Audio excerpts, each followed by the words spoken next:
In the name of Amen, the Supreme, the All-Powerful, the one and only true Lord, in Amen we trust, in Amen we think, and in Amen we will continue forward forever as the Republic of Mentellect. This is your host, ꜰRᴏᴍ, on tonight's Mentellect Radio Blog Talk, and tonight's title is going to be about From Employee to Entrepreneur, and tonight's broadcast will be 45 minutes, and we will be giving an overview of the topic, and you can ask any questions, comments, or suggestions, or anything that you want to add to the show. And also, for 괰Rᴏᴍ by 괰Rᴏᴍ, he has a GoFundMe account. Be supportive of his 괰Rᴏᴍ that he has going on. I think it's a good outline that he has. And also, if you are in the New York area, Sunday, January 29, 2017, at Restoration Plaza in Brooklyn, New York, we will be having our Supermen and Superwomen conference at 4 p.m. So if you are in the New York area, come on out and hear 괰Rᴏᴍ speak. So I'm going to start off with employment opportunities. And what is the purpose of employment? So employment opportunities has a lot to do with you just having a job.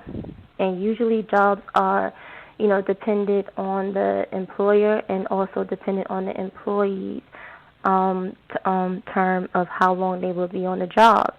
So usually I consider a job to be a short term, in terms of its time frame. And usually it's based on being a human resource for the company or corporation that you're working for. So this is what employment opportunities, is usually about, and it entails, work in general and being compensated for that work that you do when they have certain types of, skills, or not skills, but certain tasks that they're looking for, occupations that they put out there that they're looking for people to fill and be able to do the duties and things like that. So it usually has a lot to do with compensations, like your salary, your pension, your benefits. Sometimes they have stock investments. And like I said, it has a lot to do with human resource in general because they determine your hire, or, when you get your pension distribution, or if you're fired and stuff like that. So they have that administrative part of human resource. So that's basically what employment opportunity is about. And like I said, it's a short-term, aspect of employment. And so it's usually temporal. So then when you go moving along to professional occupations, I looked at it as two things. Like, first you have your technical professions, such as you being a doctor, a lawyer, or an engineer. Those are technical professions that people have, and it's a skillful ability that they have. And then you also have those people that have talented professions, such as being a musician, a singer, artist, and, etc. So these are, these types of people that are the talented people that are professional. They really have gifted abilities, opposed to just having a skillful ability in terms of having a technical profession. So, these are professions is separates and differentiate the person from just a regular job or, an occupation that they may have. This is something that they can turn into a career. And career choice, it has a lot to do with your long-term vision and being able to commit to something lifelong in pursuit of your profession and what you're doing, whether it's a technical profession or a talented profession that you may have. And going back to employment, usually when you have people interviewing a person, they usually ask you, where do you see yourself 5 years from now? And I just wanted to bring that out because sometimes a lot of people, may not, be ready to explain to the employer, but this is something that's really important to them because they want to know how you are going to be an asset to yourself and as well as to the company. So it's really good to be very aware of, the path that you want to take when you apply for a position and you want to make a career out of it, to see yourself, either advancing and make sure that it's not a dead-end job, So you want to also do that for your personal life as well, too. You might want to, map out what you want to do personally from 5 years of accomplishments that you want to accomplish as well. So that's just something I just wanted to basically put out there. And the key thoughts that I want everyone, my listeners to know is that you have to think beyond just a college degree. A degree is worthy of your credentials, but realistically, when it comes to getting a job or a stable career, you want to be able to make sure that, it's very definitive because you don't want to be spending XYZ amount of money for a degree and then you come out and you be working a regular menial job, So you want to make sure it's worthwhile and you set yourself up on a path to be, stable or make a career out of your degree and not just have just a regular, degree that's just going to get you a job or something where you could take and move on, for just in case if you do apply for a company and let's say they decide to let you go, you can always move on because you have your credentials and you can always get another job, So, like I said, go to college for a real profession. A real profession consists of,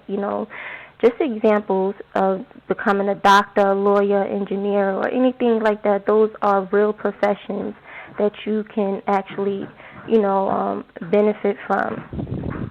And then, as I said before, creating a timeline for your life is very important because you need to ask yourself, where do you see yourself 10 years from now or 5 years from now? What are you doing? Because if you are basically doing the same thing that you did like 5 years before, then that means you're not evolving.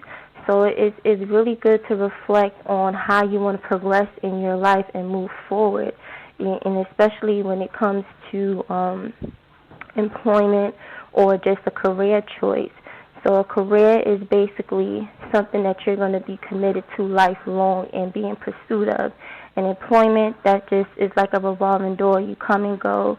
You get a job, it comes and go and things like that. And the opposite of employment would be unemployment. And for those who might have experienced unemployment, just want you all to be aware of that. It's just like a gray area of your life, whereas it gives you time to transition, from one job to another, and it's meant it means change when you go through that. So it's not so much of a bad thing. And as we all know, the stipulations behind unemployment is if your employer fires you, you can file for it, but if you are the cause of it, then you may not get that unemployment.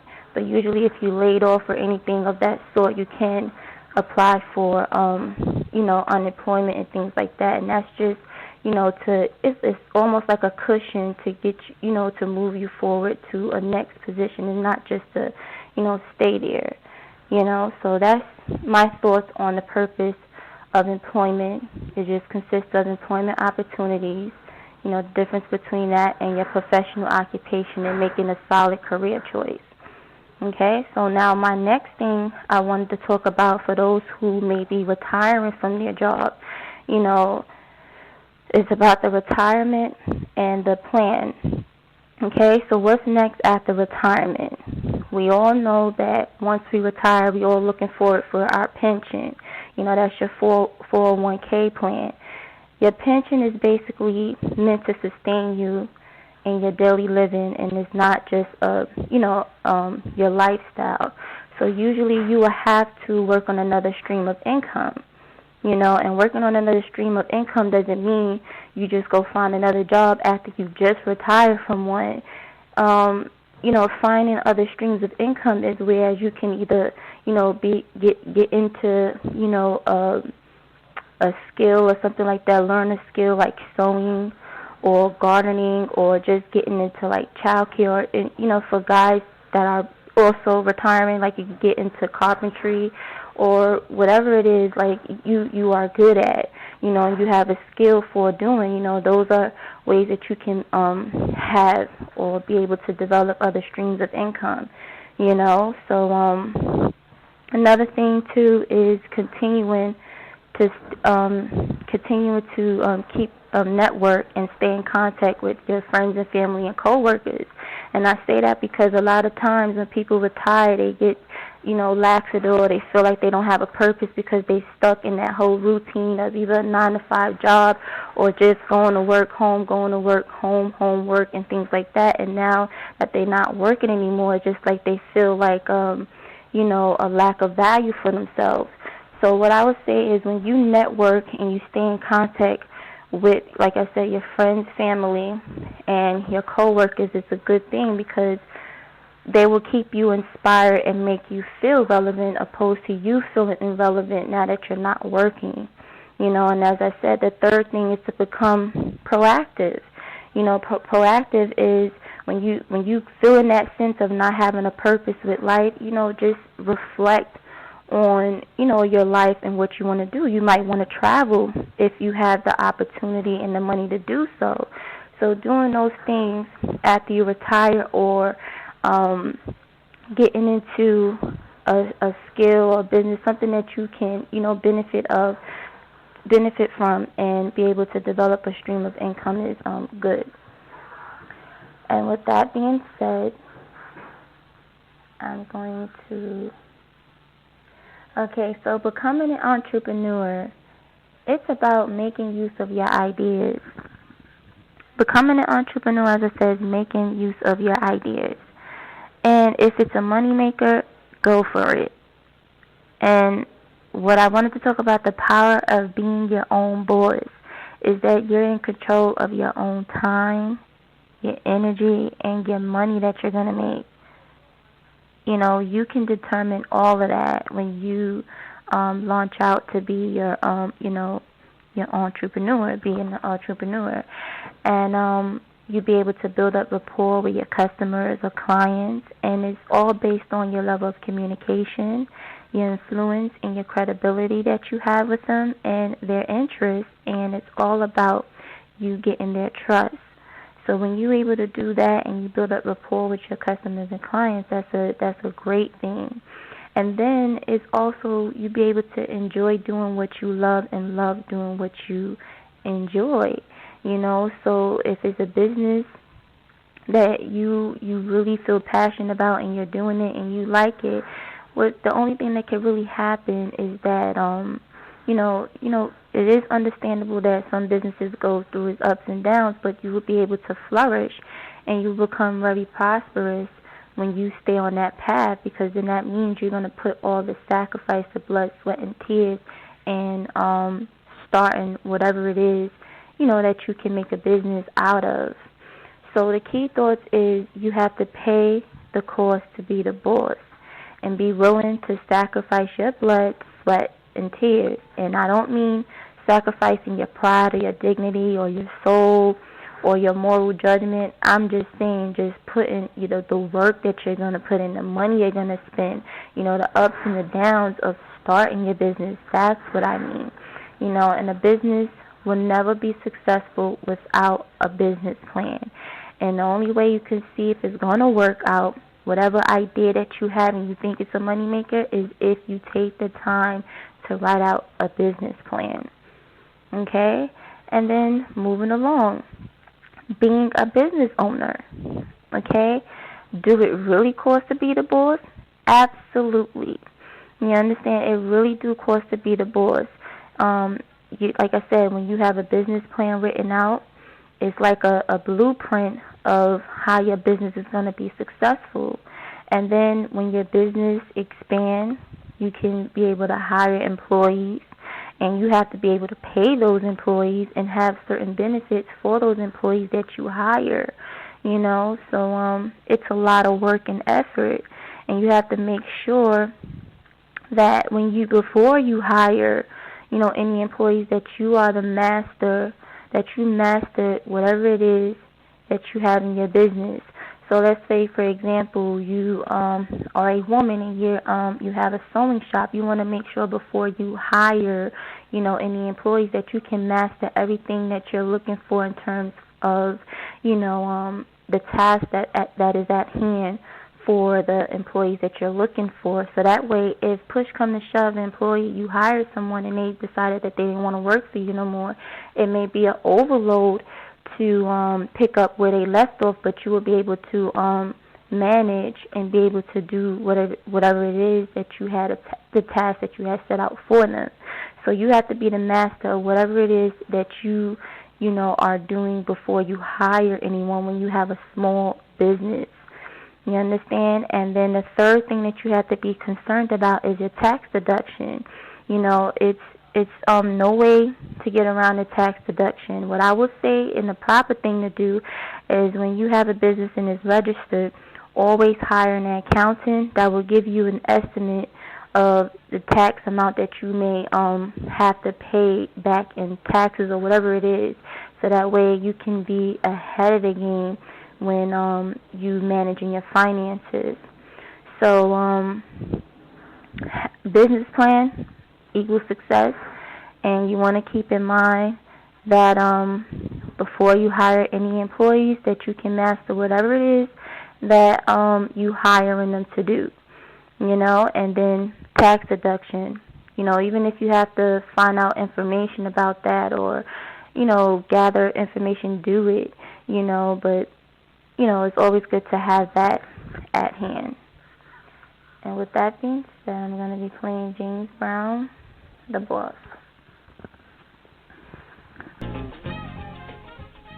Show is coming towards the end. If you have any questions, comments, suggestions, or any concerns, feel free to click 1 or press 1, and I'll be able to let you in on the broadcast. So I'm just going to do the overview. The overview of this blog talk was about employment opportunities, what is the purpose of employment, the retirement and the master plan after, and what's next after your retirement, and becoming an entrepreneur, the power of being your own boss, and becoming a business owner, do it really cost to be a boss? So with that being said, I'm going to open up the line for any questions. 347? Hello? Yes, Hello? 347? Yes? Yes. I would like to, thank you for sharing this information concerning entrepreneurship with the listening audience. And I think it's a very important dialogue that you're doing tonight, because a lot of times people, mistake entrepreneurship and the drive for entrepreneurship with just making money, and it shouldn't be, that shouldn't be the driving force.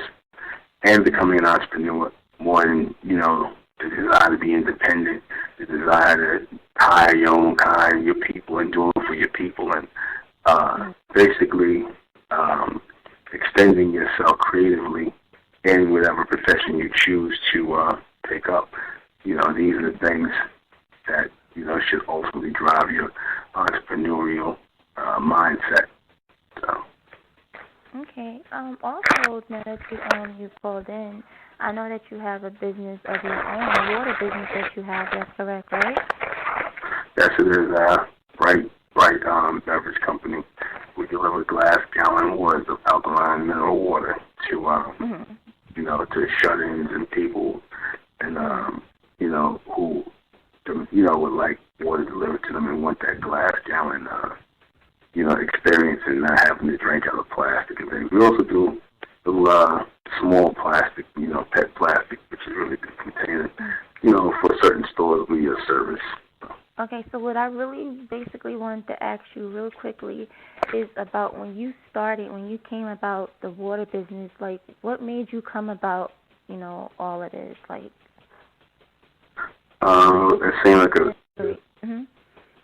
it seemed like a very good idea, and something that, would have longevity because people need water, and I wanted to always be involved in a business that people needed and, can be stable and, taking care of me and what I need to get done. So water seemed to be the best thing. And, when I got into the alkaline water business, it wasn't too many people dealing with it. It was still a foreign thing for a lot of people, but now it's catching on. And the demand for it is growing. So, there was a lot of it was lean years in the beginning when I started, but it's getting, it's getting much better. That's great. So you experienced the failures and the success of your business, but you continue to move forward. Yes, because I'm driven by more than just money or the want to consume things. I'm driven by the sheer thought of extending myself mentally, physically, and soulfully. Because even in business, when you're doing things on your own, you can put your input in and extend the idea and take it to another level because you are your own boss. So, it's an exercise. It's an exercise in extension when you deal with business, your own business. So. Well, that's awesome. And I want to thank you for calling in on tonight and sharing your input. And, no problem. Okay, so the show is going to be coming towards the end. I'm just going to put you on mute, okay? Okay, thank you. All right. Okay, so I want to thank all my listeners for listening on tonight's broadcast. And the broadcast is coming to a close. And once again, if you are in the New York area, Sunday, January 29, 2017, at Restoration Plaza in Brooklyn, New York, we will be having a Supermen and Superwomen conference at 4 p.m. And support 괰Rᴏᴍ by Newton Dockman Carray's fund. As I said, he's have a film in the that he's putting together, and you can read the script about what he's going to put together. So with that being said, you all have a good night, and thank you once again.